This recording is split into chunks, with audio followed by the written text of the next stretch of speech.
살아있는 상태에서 노멀, 사이너스, 리듬, 브레디카디아, 타키카디아 여기서 다 나오는데 문제는 여기에서 더 진행이 되면 정상에서 브레디가 가는데 브레디가 치료하지 않고 계속 진행이 되면은 이쪽 나온다 그랬죠.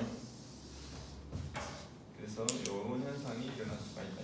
뭐 이렇게 완벽할 수도 있고 리듬은 보이는데 맥박이 안 잡혀요. 뭐요? PEA Person Electric Activity죠. 리듬이 있는데 맥박이 안 잡혀. 아예 리듬이 없어요. 그럼 뭐예요? 네, 무수축이죠. 더 진행이 되면은 무수축으로 빠질 수밖에 없지. 이쪽에서 봤을 때 역시 타키카디아가 더 심해질 수도 있고 치료를 하지 않고 놔둬버리거나 여기 부분도 또사도방을 치료하지 않고 놔둬버리면 역시 빠지는 건 마찬가지예요. 더 심각해지면서 이제 빠집니다. 이것이 심실 세동. 뭐 심실 빈맥으로 보고 싶으면 심실 빈맥으로 봐요. 만약 심실은 빈맥으로 이레귤한데 레귤하게 그린다면 뭐 이 정도 될 수도 있지. 그러나 이거나 별로 규칙적으로 보이지 않아. 근데 여기도 놔두면은 계속 진행해가지고 막 이렇게 더 미세하게 되면은 이렇게 심실 세동, 뭐 거친 심실 세동 같은 경우는 콜스 피브레이션을 하고 미세 심실 세동 같은 경우는 파인 피브레이션을 하고. 다시 정리를 하게 되면은 이것은 PEA, 이것은 애시스톨이죠.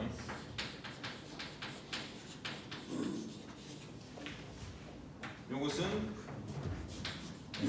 피브레이션, 요거는 벤트리큘러 타키카디아야. 맞아요. 역시 방현이란 사람이 있으면은 그냥 방현이라 부르면 되는데 방현이란 사람 한 명하고 김방현, 이방현, 제갈방현이 있어. 그러면 이름을 정확히 불러줘야 된다고. 제갈방현이라고. 그래야만 할 수 있지. 근데 우리는 이거를 타키카디아라고 얘기하니 퍼스니스 벤트리큘러 타키카디아라고 해요. 다시 한번 얘기하면은 요 부분에서 우리가 이 부분을 PVT라고 하잖아요. 쉬운 말로 PVT, 퍼스니스 벤트리큘러 타키카디아. 쉽게 말하면 VT예요. 그렇지만 우리가 요 아래 하나, 둘, 셋, 네 가지 리듬은 무슨 리듬?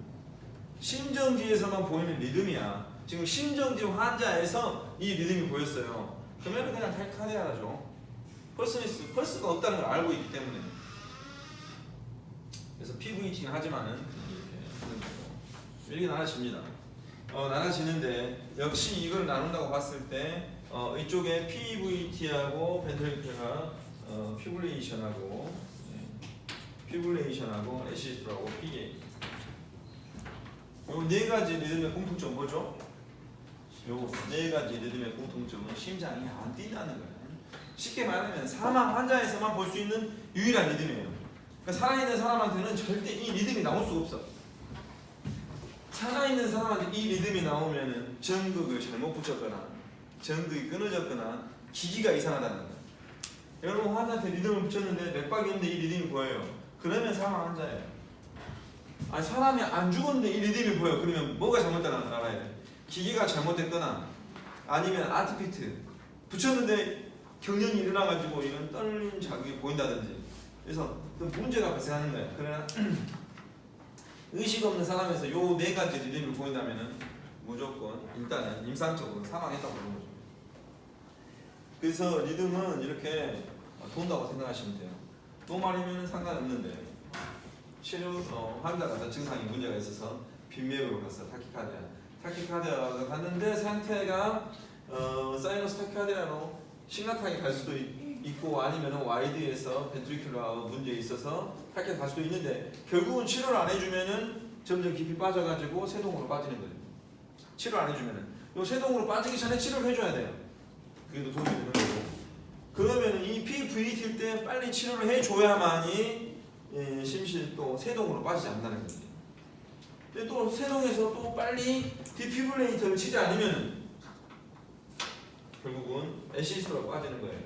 애시스트로 빠지는 것은 사실 심정지나 시체나 차이가 없어요. 시체에 우리가 심전도 리듬을 찍으면 아무리 오래된 시체도 애시스토로 나옵니다. 결국은 생물학적 사망으로 이어지더라도 애시스토 나와. 그러니까 가장 안 좋은 단계죠. 역시 브레디카디아도 이렇게 나오지만은 이거를 치료하지 않으면은 점점 느려지면서 하트레이트가 처음에 50, 40, 30, 20으로 빠지면서 펄스가 당연히 안 잡히겠죠. 안 잡히면은 이제 그때부터 혈압이 낮을 수는 있지만 안 잡히면은 우리가 이제 그 PA에서 진상과 가상을 나누듯이 여기서 안 잡히면은 PA라고 가정을 하에 CP하게 됩니다. 여기서 해결하지 않으면은 이제 문제가 발생한다. 그래서 여기서 나눠서 요 아래에 있는 부분이 심정지 리듬, 위에 있는 부분은 살아있는 사람의 리듬. 딱 봐도 어디가 간단합니까? 아래가 간단하잖아요. 그래서 아래 심정지 리듬은 4가지밖에 없어요.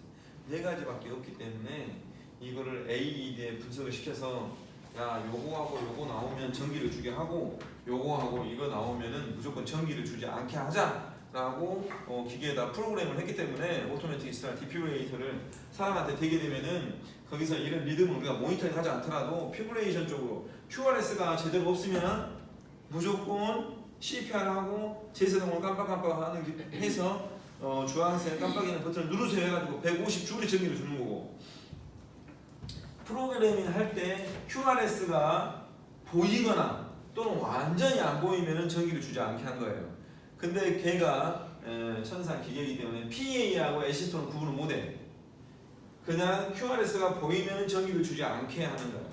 그리고 뭐라 그래요? 필요한 경우 CPR을 하세요. 이렇게 말하기 때문에 살아있는 경우하고 애시스토와 이런 경우는 무조건 심폐소생술을 해줘야 된다는 거예요. 병원 전 단계에서는. 우리 이런 부분들을 피하기 위해서 여러분들은 매뉴얼 디피브레이터나 또는 모니터가 있는 디피브레이터 쓰는 거죠. 그래서 여러분 알 수 있게.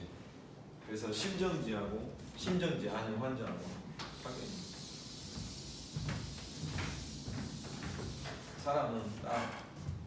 사람은 딱 2가지로 나눠집니다. 살아있는 사람과 죽은 사람. 죽은 사람에는 하나, 둘, 셋, 4가지. 살아있는 사람은 요 리듬 2가지. 여기에서 모든 리듬이 다 있는 거예요. 상황은 지금 심전도 12유도 심전도를 공부하는데 12유도 심전도도 여기서 벗어나지 않아. 근데 이 심전도가 어디에서 어떻게 나타나냐 이거죠. 여기서 이제 추가된다면은 3학년에서 심전도 공부를 할 때 추가된다면 여기서 이제 ST 엘리베이션이라는 것만 조금 추가적으로 배웁니다. 심전지 되지 않은 상태에서 심전지 될 가능성이 있는 사람이에요. 심전지가 된 리듬에서는 요 4가지밖에 없어요. 4가지 구분 끝났고 심전지가 된 리듬에서는 조금 더 공부를 해야 되고, 그럼 요 가능성들이 있는 상황에서 또 어떤 급성 심근경색이나 아니면 심카피나 이런 부분들을 좀 찾아내는 어떤 문제가 발생하는데, 우리가 심카피가 오거나 체스트 디스컴포트가 오거나 사인 오브 쇼크가 있거나 멘탈 체인지가 있는 이유도 결국은 심장에서 혈액의 양에 따라서 박출력에 따라서 그런 증상이 일어나는 거고, 대표적으로 쇼크만 보더라도 출혈이 피의 양이 부족해서 나타나는 건데, 그거를 굳이 심장에서만 따지면은 전부화가 부족하거나 전부화가 많거나 후부화가 부족하거나 후부화가 많거나 이런 부분 때문에 좀 문제가 발생합니다. 결국은 전부화가 부족하면 혈량이 부족하니까 심박출혈이 나오지 않아서 뇌에 혈류가 부족하니까 뇌에서 혈류가 부족해서 잠이 오게 되는 거고, 그런 멘탈 체인지가 일어나는 거죠. 결국 다 연결됩니다. 심장은 우리 몸에서 하나의 엔진이기 때문에 그렇죠. 그러니까 심장에서 이게 원자로 엔진인데 이 하나로 해서 모든 몸의 전체가 움직인다고 생각해 보세요. 기계처럼. 그 중에서 최소한의 가장 중요한 중앙 처리 장치인 뇌, 브레인이 CPU에 최소한의 혈액을 공급해야 돼요. 근데 그것도 결국은 아무리 좋은 우주선을 만들어놔도 원자를 만들어놔도 어떤 에너지는 있어야 된다는 거죠. 에너지가 없으면 결국은 CPU를 돌릴 수 있기 때문에. 그래서 그 순환기계 부분이 굉장히 중요하다고 봅니다. 이해되세요?